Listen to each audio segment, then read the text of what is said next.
예, 너희가 자기를 위하여 공의를 심고 인애를 거두라. 공의를 심고 인애를 거두라. 공의라는 말이 나오고 두 번 반복돼서 사실 12절에 단어가 나오고요. 그 다음에 인애라고 하는 헤세드라고 하는 단어가 여기 나오는데 오늘 말씀을 통해서 저와 여러분이 꼭 가지고 가야 될 게 있다면 그것은 뭐냐면 우리가 하나님의 사랑, 하나님의 이 인애, 이 steadfast love죠. 절대로 변치 않는 하나님의 일정한 그 사랑, 그 사랑을 우리가 체험할 뿐만 아니라 그것을 서로 나누기 위해서 그 선행돼야 될 것이 뭐냐면 공의를 심어야 되는 일이다라는 것이죠. 이걸 잘 이해하셔야 돼요. 절대로 이것이 우리의 어떤 선행을 통해서 뭐 구원이 이루어진다 이런 말 전혀 아닙니다. 중요한 건 뭐냐면 구원의 은혜를 이해하기 위해서는 공의를 이해해야 된다라는 얘기를 하려는 것이죠. 여러분 여기에 공의라는 단어가 이제 12절에 나와서 저희가 읽었습니다. 자기를 위하여 공의를 심어라. 하나님께서 여호와께서 마침내 오사 공의를 비처럼 너희에게 내리시리라. 이 공의라는 단어는 제데크라고 하는 히브리 단어인데 이 공의를 많은 경우에는 의로움이라고 그냥 번역합니다. 의라고 영어로 하면 righteousness라는 말로 번역되는 경우가 많거든요. 그런데 우리가 가지고 있는 성경에서 이것을 단순히 의로움이라고 번역하지 않고 너희를 위하여 의로움을 심어라 이렇게 얘기하지 않고 여기에 공의라는 말을 썼다는 것은 저는 굉장히 의미가 있다고 생각해요. 좋은 번역이에요. 제가 봤을 때는. 공의. 왜냐하면 우리에게 들려지는 의미가 좀 달라요. 공의라는 것은 뭐냐면 모든 사람들이 같이 인정할 수 있는 의로움을 얘기합니다. 이걸 오늘 붙들지 않으면 안 되는 거죠. 공의의 개념을 잡아야 됩니다. 왜냐하면 여기서 말하는 제덱, 이 의롭다는 개념은 나의 의로움도 아니고 여러분의 의로움도 아니에요. 저희의 의로움이 아니에요. 제가 말을 좀 잘못했네. 저의 의로움도 아니고 여러분의 의로움도 아니에요. 우리의 의로움이 아니라 이것은 사람의 의로움이 아니라 하나님의 의로움을 말하는 거죠. 우리가 하나님의 의로움을 말해야 되는 중요한 이유는 뭐냐면은 우리는 끊임없이 자기 스스로를 의롭다 하려고 하는 이 의지를 갖고 있다는 거예요. 여러분 누구랑 싸워보세요. 언제 싸움하는데 처음부터 내가 잘못했어. 그래 그러자 뭐 이렇게 얘기한 경우가 거의 없죠. 끝까지 자기 변명을 하다 마지막에 안 되면 그래 내가 잘못한 걸로 하자 뭐 이렇게 얘기하죠. 잘못했다도 아니고 그래 너가 잘났어. 그 다음 뭐 별의별 욕이 다 나오죠. 졌으니까. 그렇지만 절대로 처음부터 내가 잘못한 거예요. 이건 분명히 내가 잘못 봤네요. 이렇게 얘기하는 경우 일반적으로 그렇지 않아요. 굉장히 성화되신 굉장히 많은 훈련을 거쳐서 대인관계에서 자기의 입장을 잘 설명해 줄 수 있는 능력을 지닌 사람이 아니면 적어도 전략적으로라도 자기 스스로를 접고 들어가는 훈련이 돼 있지 않은 사람 대부분은 다 끝까지 자기가 옳다고 주장합니다. 왜냐하면 사람은 자기의 관점에서 자기를 평가하고 사람들이 가진 의로움은 대체적으로 남들에 비해서 내가 좀 더 낫다라는 의로움이거든요. 이것은 비교적 의로움이죠. 그리고 나의 주관적 의로움이죠. 오늘날 교회가 타락하다 보니까 신앙이라고 하는 이 복음이라는 것도 타락하다 보니까 어떤 문제가 생기냐면 의로움에 대해서 자꾸 이것이 인간적인 의로움이 됩니다. 교회 생활이 뭐죠? 내가 열심히 하면 됩니다. 봉사를 좀만 더 하면 됩니다. 예배 시간에 좀 더 열심히 참석하면 됩니다. 뭐 이런 식으로 얘기를 하는 거죠. 헌금을 좀 더 열심히 하자. 근데 여러분 일반적으로 우리가 하나님의 의로움을 얘기하지 않고 인간의 의로움을 낮춰서 얘기하게 되면 어떤 결과가 나오냐면 내가 할 수 있는 것들을 다 이렇게 나열해 놓고 내가 할 만큼 했다라고 다 얘기합니다. 제가 생각할 때 오늘날 예수 믿는 사람들이 예수가 필요 없어요. 예수님이. 왜? 자기가 할 수 있는 것만 하겠다는데 무슨 예수님이 필요해. 사실은 우리가 잘못했다고 고백하는 것이 정말 잘못한 건지 우리의 마음속에 진정 죄에 대한 깊은 자각이 있는 건지 하나님의 공의 의로움에 비춰봤을 때 우리가 얼마나 곁길로 가고 있는지를 정말 알고 있는 건지라고 속에 들여다봤을 때 많은 경우에 그렇지 못한 경우들이 사실 많더라고요. 저도 남들보다 뭐 좀 괜찮다 아니면 내가 요 정도도 안 되나 뭐 이런 정도의 고민이다 보니까 자꾸만 어떻게 돼? 복음이라는 것이 그냥 조그만의 죄책감 그거를 조금 이사하기 위해서 내가 좀 더 열심히 기도해야지 내가 좀 더 열심히 뭐 성경을 읽어야지 큐티를 해야지 이런 걸로 해결되는 복음의 감격이 예수 그리스도 안에서만 찾을 수 있는 하나님의 공의의 개념이 다시 회복되지 않으면 그냥 나의 작은 신앙적인 행위로 해결될 수 있는, 그래서 어떤 분들은 내가 그걸 못했더니 영적으로 침체됐다가 내가 큐티를 하니까 영적으로 회복되더라. 틀린 말은 아니에요, 완전히. 그러나 그 말 속에 담겨져 있는 우리의 신앙의 너무 빈약함, 너무 우리 식대로 하나님을 해석하고 너무 우리 식대로 신앙을 얘기하고 그러면서 끝까지 내가 옳다고 주장하고 싸우고 있는 우리의 모습, 이 모습을 가지고는 이 공의를 얘기할 수가 없는 거예요. 이거는 그냥 단순히 우리가 생각하는 의로움이 아니라 이것은 공의예요. 모두가 다 인정할 수 있는 동일한 의로움이라고요. 이건 뭐예요? 하나님의 의로움이에요. 초월자의 의로움.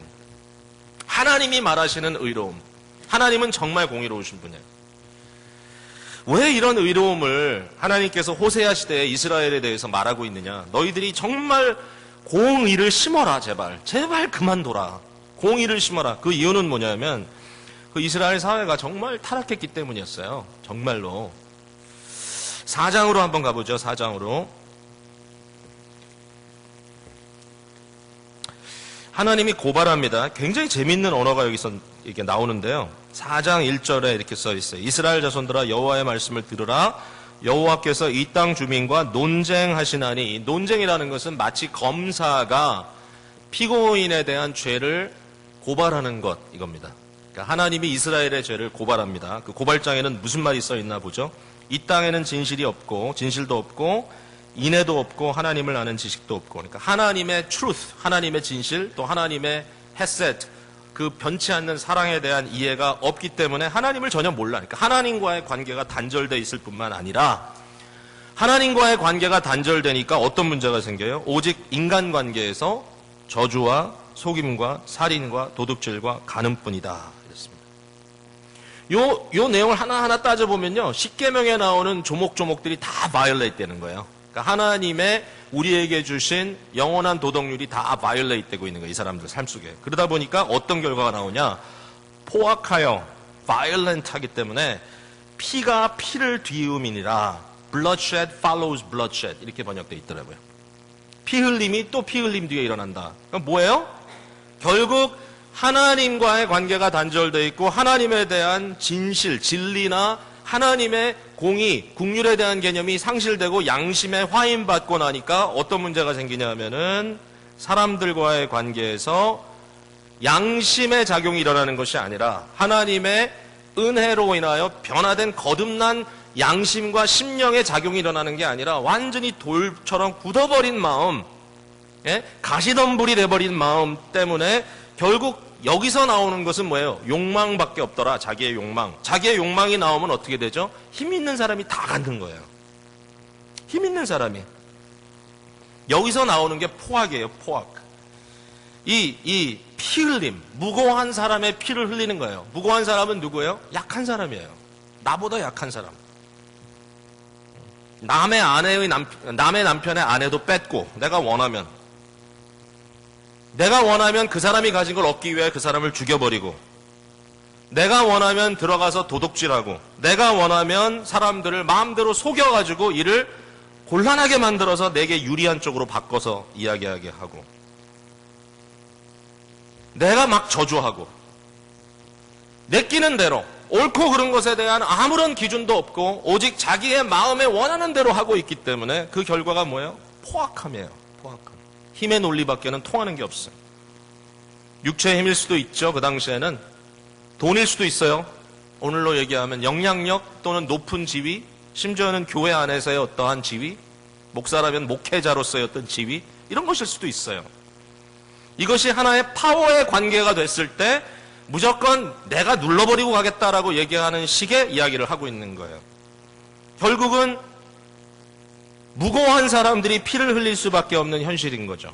이게 하나님의 공의가 거부되고 있는 사회를 말하는 것입니다.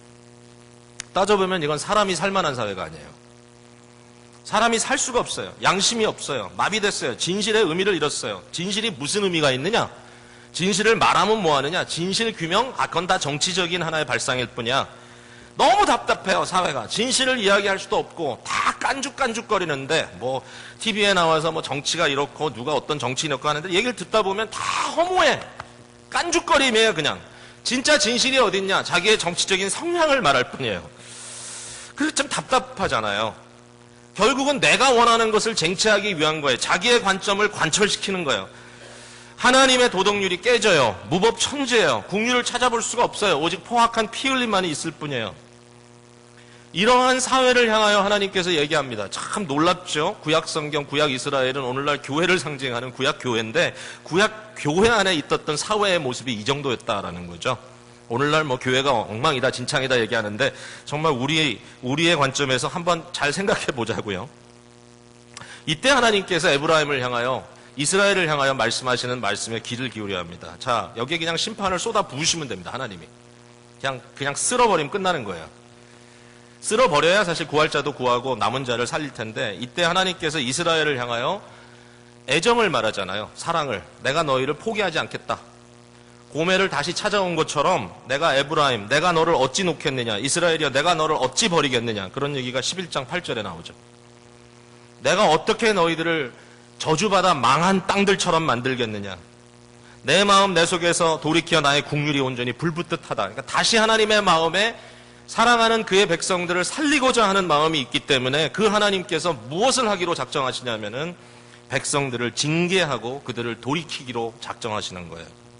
돌아오라는 거예요. 돌아오라. 그러면서 11절에 오늘 읽은 본문의 11절에 10장 11절에 이런 얘기를 하는 거예요. 에브라임은 마치 길들이 남소 같아서 곡식 밟기를 좋아하나 내가 그의 아름다운 목에 멍에를 메우고. 그러니까 이 말은 뭐냐면 여태까지는 에브라임이 지 맘대로 지냈다는 거예요. 앞에 보면 아주 와일드한 아주 야생적인 어린 송아지, 어린 망아지 이런 의미로 에브라임을 설명하다 여기는 길들인 암소같이 되겠다. 이렇게 얘기를 하는 거예요.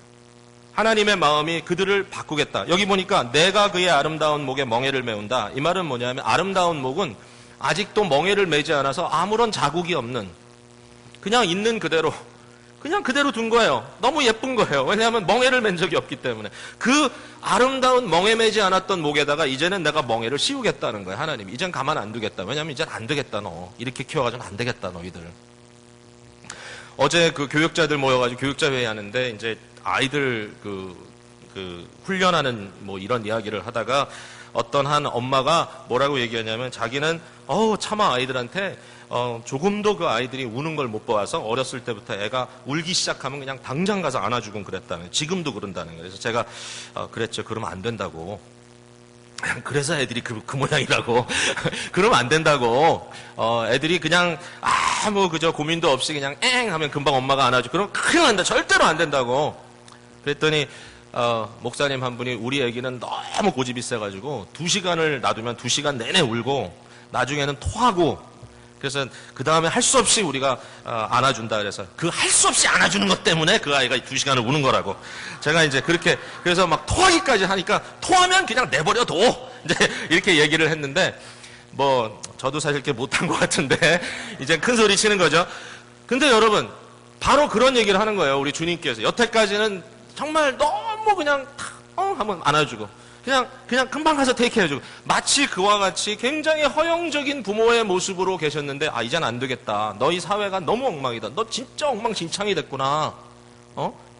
이스라엘 백성들의 삶이 이 정도로 막가파로 살고 있다니 안 되겠구나. 내가 너희의 목에다가 이제는 멍에를 씌우겠다라고 얘기를 하는 거죠. 그러면서 하시는 말씀이 밭을 갈자라는 거예요. 밭을 갈자. 에브라임이란 말이 나오죠. 이스라엘의 대표적인 표현입니다. 에브라임, 이스라엘 지파 중에 북이스라엘을 대표하는 말이고 밑에 보니까 유다가 밭을 갈고 유다는 남왕국 이스라엘. 야곱이 흙덩이를 깨뜨리더니 야곱은 12지파를 다 총칭하는 말이죠. 그래서 결국은 노던 킹덤, 사던 킹덤, 북왕국, 남왕국 다 합쳐서 내가 택한 이 12지파 백성 모두를 내가 이제는 그들 위해 멍에를 씌우고 밭을 갈게 해야겠다. 그러니까 너희는 묵은 땅을 기경하라. 무슨 밭을 갈겠다는 거예요? 무슨 밭을? 이거 좀 애매하죠? 도대체 왜 갑자기 농사 짓는 얘기가 나오냐? 거기에 대한 답은 호세아보다 조금 젊었던, 사실 많이 젊었던 선지자의 글에 나오는데 여러분 제가 읽어볼 테니까 그냥 들으세요. 예레미야가 4장에 아마 호세아의 말을 들었던 것 같아요. 물론 예레미야는 남쪽이고 호세아는 북쪽이고 호세아는 나이가 많고 예레미야는 젊은 선지자였지만 여기 이렇게 얘기해요.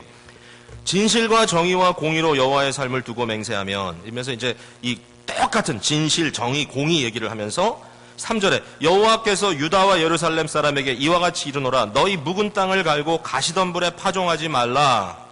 유다인과 예루살렘 주민들아, 너희는 스스로 할례를 행하여 너희 마음 가죽을 베고 나 여호와께 속하라. 나를 찾으라. 내게 속하라. 어떻게? 마음을 할례하라. 이거죠. 그러니까 여기에서 가시덤불이건 딱딱하게 굳어버린 땅이건 이 땅이 말하고 있는 의미는 우리의 심령을 의미하는 것이고, 마음을 뒤집어 엎어라 라는 얘기를 하는 거죠. 이건 뭐죠? 회개를 말하는 것이죠.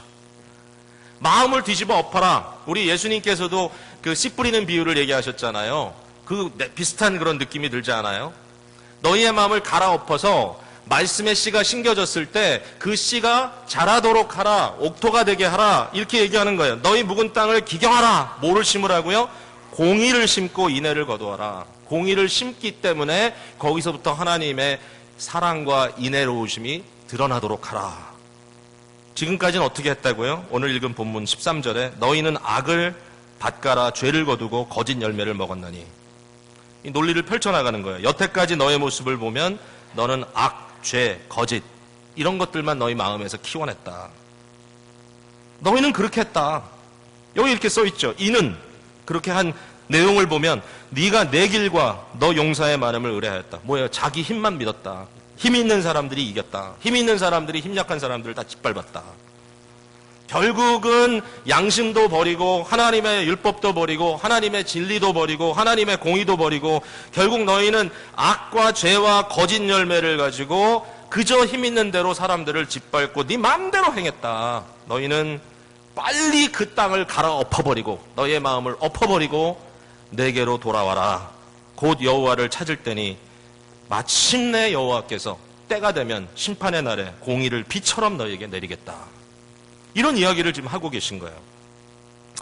자, 공의의 하나님에 대해서 이야기를 잠깐 나눌게요. 여러분, 하나님의 공의를 어느 정도로 무시무시하게 생각하시는지 한번 마음에 한번 지켜보세요. 마음을 한번 이렇게 점검해 보세요. 성경에 특별히 그 무고한 피를 흘리는 일에 대해서 하나님의 공의를 표현하는데 많이 이렇게 쓰고 있는데, 제가 이 부분을 이렇게 묵상하면서 갑자기 막 마음이 떨릴 정도로 좀 두려움이 찾아오더라고요. 세상을 바라봤을 때. 자, 무슨 얘기인가 하면요. 무고한 사람의 피를 흘린다. 즉, 어떤 잘잘못을 가려가지고 죄에 대한 대가로 어떤 사람에게 어떤 심판이 임한다고 하는 것을 말하는 것이 아니라 아무런 잘못이 없는데 그 상황에서 약자기 때문에 죽어나가는 경우를 얘기하는 겁니다. 무고한 피. 하나님의 공의가 이것을 용납하지 않더라는 거죠. 성경에 보면. 여러분, 가장 먼저 그 피 흘린 무고한 피가 뭐냐면은 가인의 동생 아벨이라고 있죠. 아담과 하와의 아들인데 이 가인이 아벨을 죽였어요. 아벨을 죽인 이유는 아벨이 하나님 앞에 더 의롭다라는 말을 들었다는 것 때문에 동생을 죽여버렸는데, 하나님이 이것을 그냥 가만히 두시지 않았어요. 그리고 가인의 삶을 저주했어요. 결국은. 근데 그때 하나님께서 가인에게 하는 말이 뭐냐면은, 야, 아벨의 피를 받을 이 땅이 소리치고 있다라는 거예요. 여러분, 이 땅이, 의로운 사람의 피를 받은 땅이 가만 못 있는다는 거예요. 이 땅이 의인이 죽어짐으로써 더럽혀지는 현실을 볼 수가 없다라는 거예요. 토해내는 거예요, 땅이. 땅이 가인을 토해내. 그럼 어떻게 돼요? 가인은 유리하는 자가 되는 거예요, 방황하는 자가. 땅이 받아들이질 못해요. 자연 속에 어떤 이치와 원리를 얘기하면서 하나님이 내가 이것을 용납하지 않겠다라고 얘기하는 거예요. 이게 뭐 옛날 얘기만 있나요? 요한계시록 6장에 보니까 지금 현재 벌어지는 일을 그려주고 있어요, 거기는. 거기에 보면 흰 옷 입은 사람들이 나와요. 하나님 보좌 앞에서 지금 마치 우리 그리스도인들, 우리 크리스찬들이 예배하는 공동체로 하나님 보좌 앞에서 지금 예배하듯이 흰 옷 입은 사람들이 세상 환란에서 나온 자들인데, 알고 봤더니 예수 그리스도의 복음 때문에 목배임을 당한 사람들이에요. 복음 때문에 죽은 사람들이에요. 순교자들이에요, 순교자들. 복음을 전수하기 위해서 전령으로 살기 위해서 자기의 생명을 바쳐 피 뿌린 사람들.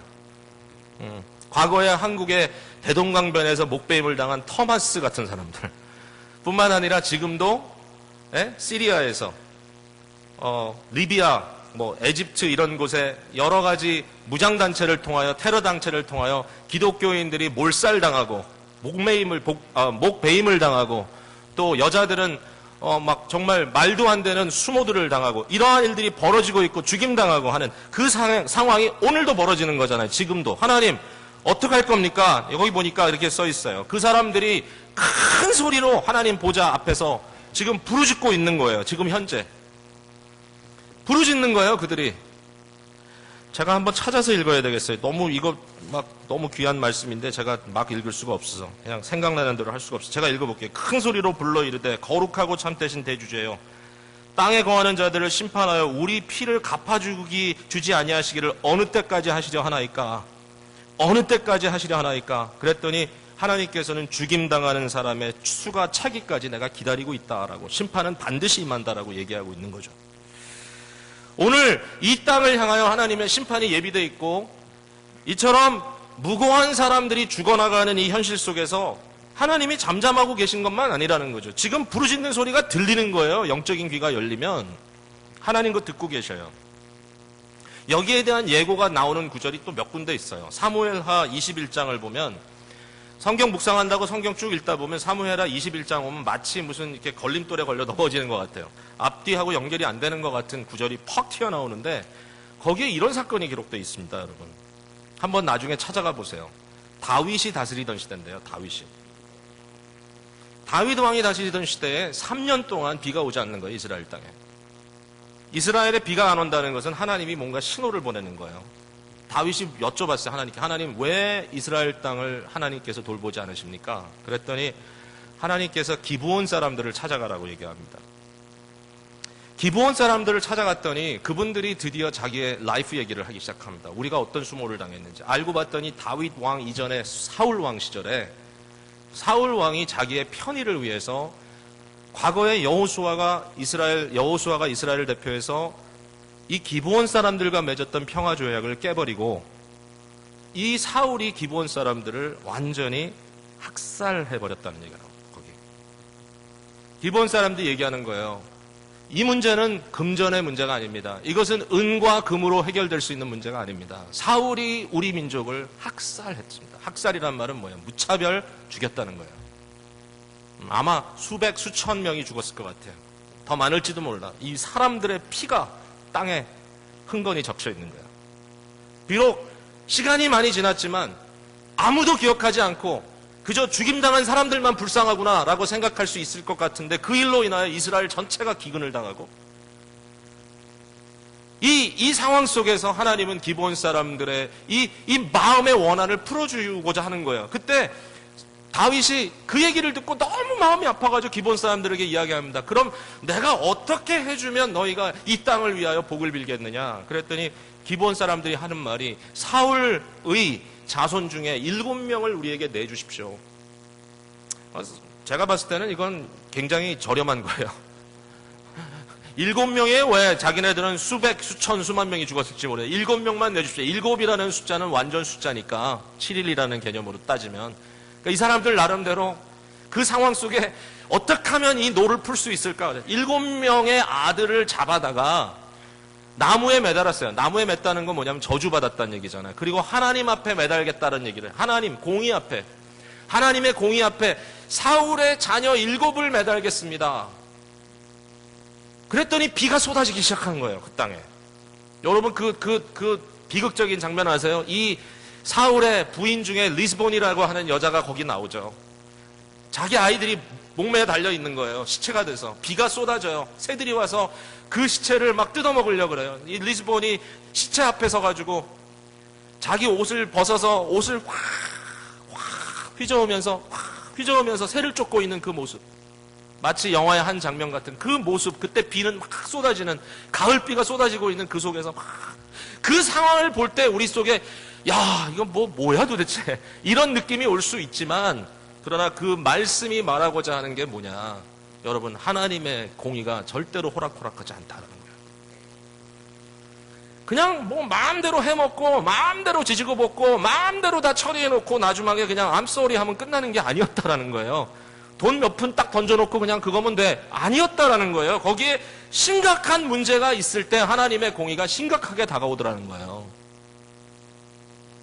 저는요 또 하나 이해할 수 없는 게 있어요. 열왕기하 24장에 보면 남왕국 이스라엘이 멸망당하면서 예루살렘이 부서지고 예루살렘이 파괴되는 그 내용을 이야기하는데, 하나님이 왜 예루살렘을 파괴하고 유다 백성들을 이처럼 피 흘림이 있도록 만들었느냐, 거기에 대해서 저는 이해할 수 없는 건 뭐냐면은, 사실은 그 몇 왕만 앞에 가면 요시아라고 하는 위대한 왕이 엄청난 개혁을 일으키고 하나님의 율법을 회복하고 나름 유다 왕국이 잘 될 것 같은 낌이었단 말이죠. 근데 열왕기하를 기록하고 있는 사람이 이 상황을 돌이키면서 하는 말이 뭐냐면, 그러나 그럼에도 불구하고 하나님이 예루살렘을 가만둘 수가 없었다. 그 이유는 뭐냐면, 그 앞선 왕 중에 므낫세라는 왕이 있었단 말이에요. 므낫세는 좀 놀라운 일이에요. 왜냐하면 돌연변이에요. 그 아버지 히스기야예요. 기도의 왕. 히스기야의 아들 므낫세가 장장 55년 동안을 다스렸어요. 한 나라를. 55년. 와. 근데 그 55년의 폭정이었어요. 종교는 완전히 바닥에 떨어지고, 심지어는 자기 아들도 이방신에게 불태워드리고, 예루살렘의 성전들 위에 모든 하나님께 구별되었던 장비들은 다 뒤로 물러놓고 자기 나름대로 우상을 섬기는 제단들 이런 거 갖다 쌓아놓고. 근데 그 정도가 아니야. 거기 보니까 뭐라고 써있냐면은, 무죄한 자의 피가 예루살렘을 가득 채웠다는 거예요. 므낫세 시절에. 그 뭐예요? 수많은 의로운 사람들이, 아니 무고한 사람들이, 사실 죄 없는 사람, 죄 없다고 해서 원죄가 없다 이런 얘기가 아니라, 이 사람들이 누구겠어요? 하나님의 공의를 외친 사람일 거예요. 이 사람들이 누구겠어요? 여호와로 돌아가야 된다고 외친 사람일 거예요. 아마 발은 몇 명 안 되는 선지자였을 것이고, 끝까지 앞에 서서 칼이 들어와도 막고 있었던 제사장들이었을 것이고, 그 외에 정말 하나님을 의식하고 양심의 그 소리를 외쳤던 사람들일 거라는 거죠. 므낫세가 다 죽였어요. 그냥 싸그리 다 55년 동안. 하나님께서 말씀하시기를, 므낫세에 지은 죄로 인하여 내가 예루살렘 이 땅을 청소해내지 않으면 안 되겠다. 70년 동안 안식을 주고 이 사람들을 몰아내지 않고서는 내가 이 땅을 재건할 수가 없다라고 얘기하는 거예요. 그게 하나님의 공의란 말이에요. 하나님의 공의. 자, 오늘 이제 메시지를 제가 어느 정도 정리해야 되는데, 자, 우리가 이 말을 듣고 지금 무슨 생각을 해야 되는 거죠? 저는요, 갑자기 마음에 두려움이 왔어요. 이 시대를 바라보면서. 도대체 우리 하나님 어떤 하나님이냐? 그냥 나이스하게 뭐든지 허허 웃으시면서 우리 그냥 안아주시는 할아버지냐? 정말 하나님은 그냥 돌부처님처럼 그 위에 올라 앉으셔가지고 항상 똑같은 얼굴로 빙그레 웃고만 계시는 분이냐? 선과 악? 그런 거 따질 거 뭐가 있냐? 선과 악의 경계는 다 무슨 소용이냐? 인생 자체가 허무한 건데 이러면서 그냥 허탈한 웃음만 짓고 계신 하나님이냐는 거예요, 지금. 오늘날 많은 크리스찬들이 그렇게 살아요. 나도 좀 잘못하고 저 사람도 좀 잘못하고 정치가 어떻게 되고 그냥 나의 어떤 그 성향 정도 이야기하는 것이고. 그런데 정말 그런가라는 거죠. 식민지 시대의 압제자들로 인하여 그 엄청난 사람들이 학살당했던 그 사건들에 대해서 하나님을 어떻게 하실 거냐는 거예요. 공산화 됐을 때 그 수많은 사람들이 피 흘렸던 것, 군사 독재 시절에 정말 무고한 사람들이 피 흘렸던 일들에 대하여 우리 지금 외치고 있지만 정치 구호 정도입니까? 도대체 하나님은 뭐 하시냐는 거예요. 하나님은 어떻게 하실 거냐는 거예요. 오늘날 수만 명의 그리스도인들이 목배임을 당하고 있는 이 현실 속에 어떻게 하실 거냐는 거예요. 정치적인 이야기를 하자는 건 전혀 아닙니다. 그러나 정말 생각해보니까 끔찍한 세월호 사건에 죽었던 그 수백 명의 어린아이들이 지금도 그들의 피가 부르짖고 있다면 어떻게 할 거냐는 거예요, 하나님이. 우리도 무책임할 수 없는 거였고, 그 모든 문제에 대해서 사실은 남의 일이 아니었다고 다 얘기했잖아요. 우리 세대, 이 미국이 뭘 하고 있느냐, 또 우리 이민자들이 어떻게 살고 있느냐, 이 시대에 과연 우리가 하고 있는 일들, 예? 정말 가슴 아픈 일이고 어떤 분들에게는 너무 치명적인 이야기일 수도 있지만 정말 수백만의 태아에서 죽어가는 어린아이들이 외치는 울부짖음은 어떻게 할 거냐는 거예요, 지금. 어떻게 하냐는 거, 이런 것들에 대해서 과연 하나님은 그냥 웃고만 계시는지, 세상을 향하여. 오늘날 우리가 믿는 종교가 뭐냐? 하나님이 우리를 향하여 다 이해한다. 너희가 약해서 그랬지 다 용서한다. 다 괜찮아. 그냥 툭툭 치면서 그냥 다시 일어나서 새로 살면 돼 라고 얘기를 하는 것인가, 하나님이 지금 우리에게. 제가 생각을 해보니까 하나님의 심판은 반드시 옵니다. 심판이 있어요. 근데 이슈는 뭐냐면, 그리스도인들이 믿는 건 뭐냐면 새 출발이에요. 우리에게는 이 순간이에요. 공의의 하나님 앞에서 우리가 떨고 두려움으로 서 있어요. 남들 욕할 거 없어요. 우리 문제예요. 지금 떨고 어쩔 바를 모르고 있는 이 순간에 하나님이 우리에게 딱 던져놓은 게 하나 있는 거예요. 그 던져놓은 게 뭐냐면 예수 그리스도의 무고한 죽음이에요. 여러분, 공의를 이해하지 않고는 복음을 이해할 수가 없어요. 예수님이 그냥 하나님이 너희들 사랑해 라는 표시로 돌아가셨다고요? No! 여러분, 예수님 아세요? 예수님의 십자가를 알아요? 오늘날 수많은 그리스도인들이 예수님 없어도 신앙생활 할 수 있어요. 왜? 기대감이 확 떨어져 있기 때문에. 아니에요. 예수님이 십자가에서 죽으실 수밖에 없었고, 그가 그토록 땡볕에 말라 죽어가면서 비참하고 비통한 죽음을 죽으셨고, 그의 무고한 피가 땅에 뚝뚝뚝 떨어져서 이 땅이 그리스도의 무고한 피를 받아놓은 이 상태에 우리가 말할 수 있는 게 뭐냐? 아니 뭐 하나님 우리 사랑하나 보다. No.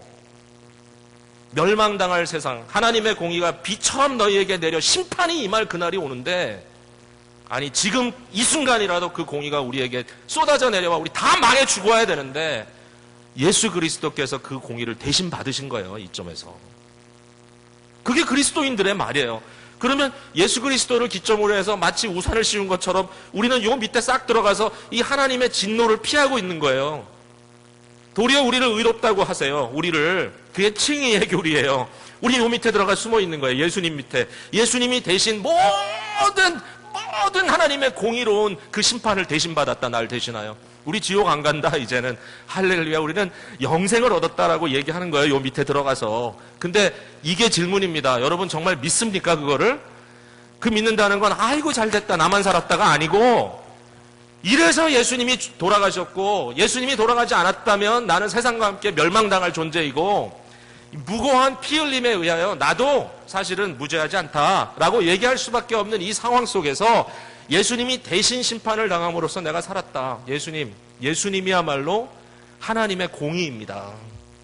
하나님의 공의로움이 예수님 안에서 우리가 그것을 발견하게 됐습니다. 아니 도대체 하나님의 공의가 어떤 건데 자기 아들을 십자가에 처절하게 못 박고 하루 종일 엘리 엘리 라마 사박단이 부르짖는 아들을 그대로 두냐고요. 우는 아이를 2시간도 못 두는 부모들이 생각해 보시라고요. 아니 2시간이 뭐예요? 1초도 못 두는 부모들이 생각해 보라고요. 하나님이 나무에 달려서 처절하게 죽어가는 아들의 울음소리를 들으면서 하나님께서 그냥 뒀단 말이에요. 공의 때문에. 누구 때문에? 저와 우리 때문에. 그 밑에 들어가 있어요. 우리가 지금. 그래서 구원받았다는 얘기를 하는 거예요. 근데 포인트는 이거예요. 그 밑에 들어간 우리가 세상과 똑같이 산다면 어떻게 되겠냐는 거예요. 이제 와서.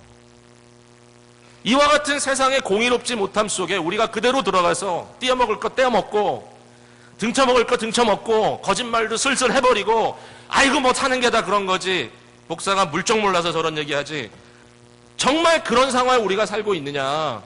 여러분 공의를 심지 않고서는요, 공의적인 사회가 되지 않고서는 사랑을 논할 수가 없습니다. 예수님께서 이런 말씀하셨죠. 누가 너의 오른뺨을 치면 왼뺨을 갖다 대라.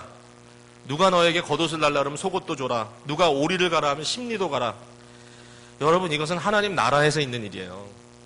하나님의 나라는 양심이 살아있어요. 하나님의 나라는 공의를 알아요. 그러니까 누가 내 오른뺨을 치잖아요. 그럼 왼뺨을 갖다 대요. 근데 그 사람이 내 왼뺨도 치면 그건 잘못된 거예요. 치면 안 돼요. 왼뺨을 갖다 대면 양심이 찔려야 돼요.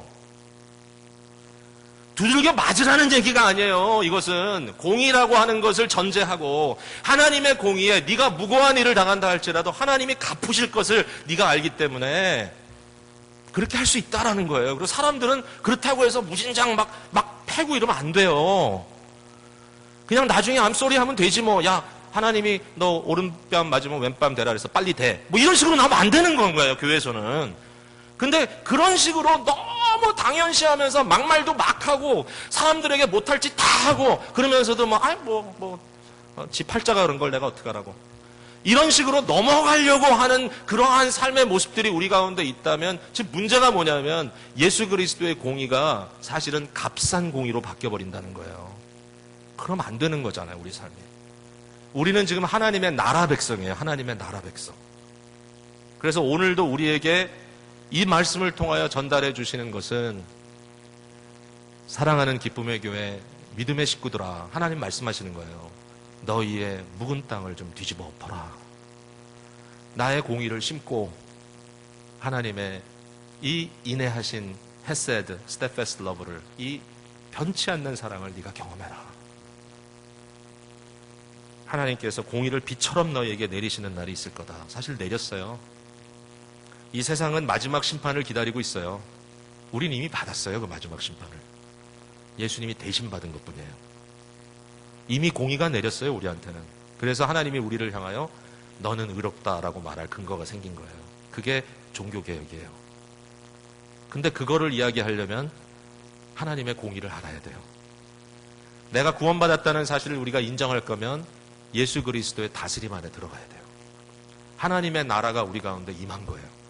세상에는 아직 어떻게 보면 하나님의 나라가 아직도 온전히 오지 않았어요. 그러나 교회는 오늘 하나님, 왕 되신 하나님 우리 예배하는 거예요. 하나님이 주인이에요. 우리는 다른 세계예요.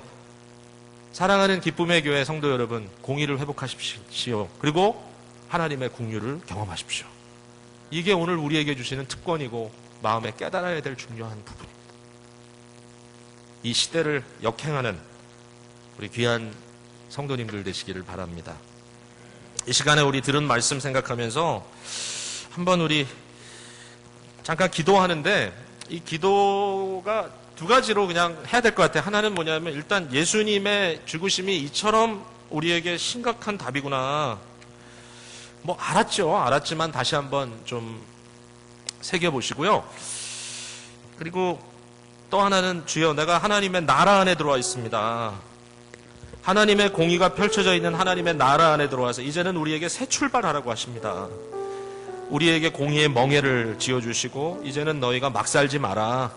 막 살지 마라 제발. 이제는 너희가 나의 종으로, 나의 자녀로, 그리스도에 속한 제자로, 그리스도의 신분들로 살아라 라고 얘기하시는데 가능한 건가요? 이게 고난이죠. 성도의 고난. 죽기까지 복종하고, 어떨 때는 피 흘림도 있고, 어떨 때는 우리 가슴을 찢어야 하고, 어떨 때는 자존심도 눌러야 하고, 스트레스도 받고. 그러나 주여, 하나님이 우리의 구원의 근거가 되실 예수 그리스도 이 땅에 보내시고, 그가 십자가에서 처절하게 죽는 순간 그의 울음소리를 들으시면서 참으셨는데, 내가 그 공의를 값싼 공의로 바꾸지 않게 하여 주시옵소서. 오늘도 주님 앞에 회개하며 마음을 갈라 엎으며 교회가 회복되기를 사모하며, 이 지상에 있는 모든 그리스도의 이름을 두고 있는 교회들이 개혁주의 종교개혁의 복음으로 회복될 수 있는, 오직 성경입니다. 오직 은혜입니다. 오직 하나님의 영광을 위해서입니다. 오직 그리스도를 통해서입니다. 오직 은혜로만입니다. 오직 믿음입니다. 라고 이야기할 수 있는 새로운 교회들로 회복되고, 그 안에 잘못된 질서들이 바로잡혀서 우리뿐만 아니라 수많은 지역 공동체들이 새로워지는 역사를 경험케 하옵소서. 우리의 삶 속에 역사해 주십시오. 다 같이 한번 기도합니다.